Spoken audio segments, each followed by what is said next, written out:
నడిచినా కూర్చున్నా మోకాళ్ళ నొప్పులు వస్తున్నాయా? ప్రాణా పెయిన్ క్లినిక్ లో అధునాతన చికిత్సతో మోకాళ్ళ నొప్పులు తగ్గించుకోండి. హాయ్, వెల్కమ్ టు మనం టీవీ. నేను మీ కట్టా కార్తీక్. ఇవాళ ఆళ్ల రామకృష్ణారెడ్డి గారి కామెంట్స్ మీరంతా చూశారు. ఆర్కే అనబడి ఆళ్ల రామకృష్ణారెడ్డి గారి ప్రెస్ మీట్ పెట్టి నేను షర్మిలా గారి వెనకాల క్యారియన్ అవుతున్నాను, షర్మిలా గారు ఏ పొలిటికల్ డెసిషన్ తీసుకున్నా నేను సిద్ధంగా ఉన్నాను అని చెప్పేసి ఆయన ప్రకటించడం మీరందరూ చూశారు. వాస్తవానికి ఈ విషయాన్ని నేను 2 రోజుల క్రితమే చెప్పాను. వాస్తవానికి ఒక్క ఆళ్ల రామకృష్ణారెడ్డి గారే కాదు, ఆయనతో పాటు మరో వైసీపీ ఎమ్మెల్యే పార్థసారథి గారు, వీళ్ళిద్దరూ మొన్న క్రిస్టమస్ రోజు మన షర్మిలా గారి ఇంట్లో ఒక విందు జరిగింది, సీక్రెట్ భేటీ జరిగింది. ఆ భేటీలో పాల్గొన్నారు అనే విషయాన్ని నేను 2 రోజుల క్రితమే చెప్పాను. వాస్తవానికి ఆ భేటీలో కేవీపీ రామచంద్రరావు గారు, అంటే కాంగ్రెస్ సీనియర్ నాయకులు, మన రాజశేఖర రెడ్డి గారు ఆత్మగా పిలువబడే వ్యక్తి ఆయన, తర్వాత ఇప్పుడు కాంగ్రెస్ స్ట్రాటజిస్ట్గా ఉన్నటువంటి సునీల్ కనుగోరు గారు, తర్వాత వైఎస్ వివేకానంద రెడ్డి గారు కూతురు సునీత గారు కూడా ఆ భేటీలో పాల్గొన్నారు. షర్మిలా గారు ఏపీ రాజకీయాల్లోకి వస్తే బాగుంటుందని చెప్పేసి వాళ్ళంతా ఆకాంక్షించారు, షర్మిలా గారికి చెప్పారు. వాస్తవానికి నేను ఈ భేటీని December 26 రోజే చెప్పాను అందరికీ, ఈ మనం టీవీ వేదికగా. ఆ రోజుకి ఇది ఫేక్ న్యూస్ లేదా ఊహాగానం ఇదంతా చెప్తూ వచ్చారు. కానీ నేను చెప్తున్నాను, నేను ఎందుకు నా వార్తను చూడమంటానంటే, మీరు అక్కడ ఇక్కడ ఇన్ఫర్మేషన్ చూసి కన్ఫ్యూజ్ కావద్దు. మీ అందరికీ మొట్టమొదటిగా ఇన్ఫర్మేషన్ నేను షేర్ చేస్తుంటాను. వాస్తవానికి వీరిద్దరు మాత్రమే కాదు, చాలామంది వైసీపీ ఎమ్మెల్యేల్లో ఒక కోపం ఉంది, ఒక ఆక్రోశం ఉంది. ఏంటిది అంటే, ఇలా ఒకసారి ఆర్కే గారి ప్రెస్ మీట్ మీరు క్లియర్గా గమనించండి. ఆయన చెప్పదలుచుకున్న పాయింట్స్లో ఉన్నటువంటి అనాలిసిస్ మీకు చెప్పే ప్రయత్నం చేస్తున్నాను. వాస్తవానికి ఆర్కే గారు చేసిన ఒక కామెంట్, నేను నా నియోజకవర్గం కోసం 1200 కోట్లు అడిగితే కేవలం 160 కోట్లు ఇచ్చారు. నేను సీఎంఓ ధనంజయ రెడ్డి గారు ఎప్పటికప్పుడు అదిగో నిధులు ఇదిగో నిధులు అని మెసేజ్ పెట్టారు తప్ప ఏ రోజు నిధులు ఇవ్వలేదు నా నియోజకవర్గానికి. రెండోది, నేను ఇంత లాయల్గా ఉన్నాను, పార్టీ కోసం అన్నీ పోగొట్టుకున్నాను, కానీ నాకు ఇచ్చిన గిఫ్ట్ ఇది జగన్ గారు అంటే.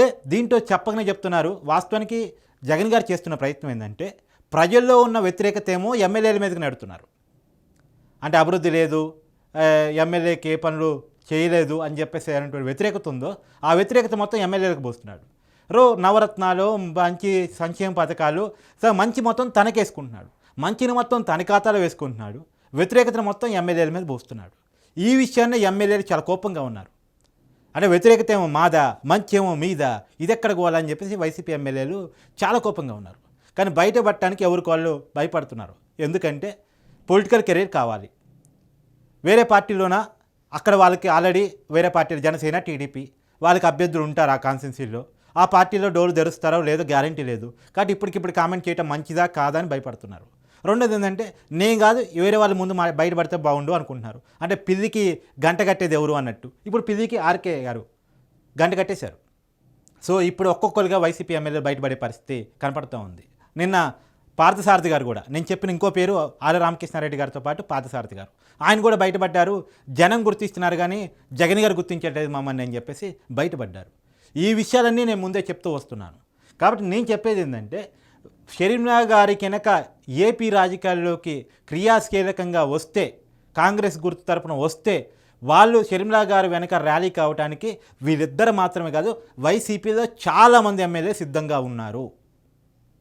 కాకపోతే ఈరోజు బయటపడటానికి ఎందుకు భయపడుతున్నారంటే, షర్మిలా గారు ఎప్పుడు వస్తారో తెలియదు. రెండోది, టీడీపీ జనసేన పార్టీలో పరిస్థితి ఎలా ఉంటుందో తెలియదు. సో తమ పొలిటికల్ లైఫ్ ఎలా ఉంటుందో తెలియక ముందు వెనక ఆడుతున్నారు. షర్మిలా గారు వన్స్ పొలిటికల్ డెసిషన్ తీసుకొని క్లియర్ కట్గా ఏపీ రాజకీయాల్లోకి వస్తే ర్యాలీ కావడానికి చాలామంది ఉన్నారు. వాళ్ళు చెప్తుంది ఎమ్మెల్యేల భావన ఏంటి అంటే, ఇప్పుడు సహజంగా ఏంటంటే, ఒక కంపెనీలో జాబ్ తీసేసే ముందు నువ్వు పనికిరావు, నువ్వు అసమర్థుడివి, నువ్వు ఈ పని చేయలేవు అని జాబ్లోని తీసేస్తే వేరే కంపెనీలు అతని జాబ్లో తీసుకో. ఇప్పుడు జగన్ గారు నువ్వు అసమర్థుడివి, నీకు ప్రజల్లో వ్యతిరేకత ఉంది, అందుకే నీకు టికెట్ ఇవ్వట్లేదని చెప్పేసి ఎమ్మెల్యేలకు నిరాకరిస్తే వాళ్ళ పొలిటికల్ లైఫ్ మీద మరకలు పడ్డట్టు. వాళ్ళని వేరే పార్టీలు కూడా తీసుకో, నువ్వు ఆ పార్టీలో పనికిరానోడివి, మా పార్టీలోకి వచ్చి ఏం చేస్తామంటారు. నీకు అక్కడే టికెట్ లేదు, మా పార్టీలోకి వచ్చే టికెట్ ఎలా ఇస్తామంటారు. కాబట్టి ఇవాళ టికెట్ ఎవరెవరైతే నిరాకరించబడుతున్నారో వాళ్ళంతా అసంతృప్తి అదే. మా పొలిటికల్ లైఫ్ని కిల్ చేస్తున్నాడు జగన్, మా మీద వ్యతిరేకత ఉందని చెప్పేసి కాన్సెన్సీలు మార్చడం అయితే ఏంది, లేదా టికెట్ లేదని చెప్పడం అయితే ఏంది, ఇదంతా మమ్మల్ని అవమానించడం, మా పొలిటికల్ లైఫ్ మీద మరకలు వేయటం అని చెప్పేసి చాలామంది రాజకీయ నాయకులు భావిస్తున్నారు. అదే విషయాన్ని ఇంత లాయల్గా బతికితే నాకు ఇచ్చిన గిఫ్ట్ ఇదా అని ఆర్కే గారు ప్రశ్నించారు. ఇదే ప్రశ్న చాలామంది వైసీపీ ఎమ్మెల్యేలు వేస్తున్నారు.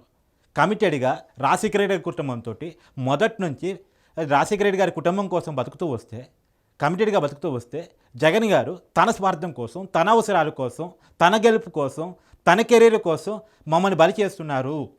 ఇది చాలామంది వైసీపీ ఎమ్మెల్యేల భావన. అందుకనే ఒక్కొక్కరుగా ఆర్కే గారు అయితే, జ్యోతుల చంటిబాబు గారు అయితే ఏంటి, అంతకుముందు మేకపాటి చంద్రశేఖర్ రెడ్డి గారు అయితే ఏంటి, కోటంరెడ్డి సీతారెడ్డి గారు అయితే ఏంటి, ఆనం రామనారాయణ రెడ్డి గారు అయితే ఏంటి, ఉండవల్లి శ్రీదేవి గారు అయితే ఏంటి, పాద సారథి గారు అయితే ఏంటి, ఇలా ఒక్కొక్కరుగా ఎమ్మెల్యేలు బయటపడుతూ ఉన్నారు. ఇంకా చాలామంది ఎమ్మెల్యేలు బయటపడే వాళ్ళు ఉన్నారు. వైసీపీలో ఉండటం ఇష్టం లేక మాకు వేరే పొలిటికల్ లైఫ్ దొరికితే బాగుండు, వేరే వేదిక దొరికితే బాగుండు, ఇవాళ కాకపోయినా లాంగ్ రన్లోనైనా పొలిటికల్ లైఫ్ ఉండే వేరే ఏ పార్టీ ఎమర్జ్ అయ్యే పరిస్థితిలో ఉన్నా బాగుండు అనేటువంటి పరిస్థితిలో చాలామంది వైసీపీ ఎమ్మెల్యేలు ఉన్నారు. వాళ్ళు ఈ రోజు రావడానికి భయపడటానికి కారణం కూడా మీకు చెప్తున్నాను. ఈ రోజు వాళ్ళకి కనపడుతున్న ఆప్షన్ జనసేన టీడీపీ మాత్రమే. కానీ జనసేన టీడీపీలోనే ఆప్షన్స్ క్లోజ్. వాళ్ళ పార్టీ అభ్యర్థులు ఉన్నారు, 1-2 చోట్ల లేని చోట తీసుకుంటారేమో వైసీపీ వాళ్ళని, కానీ అన్ని చోట్ల తీసుకునే పరిస్థితి లేదు.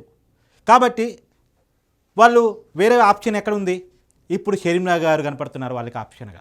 షర్మిలా గారు కనుక ఏపీ రాజకీయాల్లోకి వస్తే, క్రియాశీలకంగా పనిచేస్తే, షర్మిలా గారు వెనక ర్యాలీ కావడానికి ఇంకోటి ఏంటంటే వాళ్ళు ఆలోచిస్తుంది కాంగ్రెస్ గుర్తు ఏపీ ప్రజలందరికీ తెలుసు. ఒక్కసారి జగన్ అధికారం నుంచి దిగిపోతే, జగన్ అసమర్థుడిగా ప్రజల ముద్ర పడితే ఖచ్చితంగా కాంగ్రెస్ పార్టీకి ఆప్షను.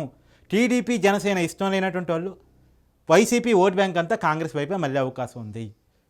అప్పుడు రాష్ట్ర విభజన కారణంగానో, లేదా రాజశేఖర రెడ్డి గారు అనేటువంటి చరిస్మా లీడర్ లేని కారణంగానో, రకరకాల కారణాల వల్ల కాంగ్రెస్ పార్టీ వైసీపీగా మారిపోయింది.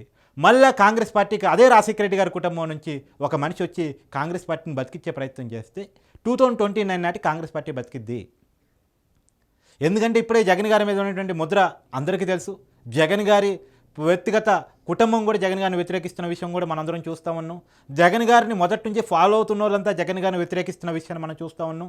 ఇందాక నేను చెప్పిన పేర్లన్నీ అవసరాన్ని బట్టి మారే పాత్రలు కావు. కమిటెడ్గా రాజశేఖర రెడ్డి గారి కుటుంబం కోసం, జగన్ గారి కోసం, అంతకుముందు రాజశేఖర రెడ్డి గారి కోసం పనిచేసిన వ్యక్తులు వాళ్ళు.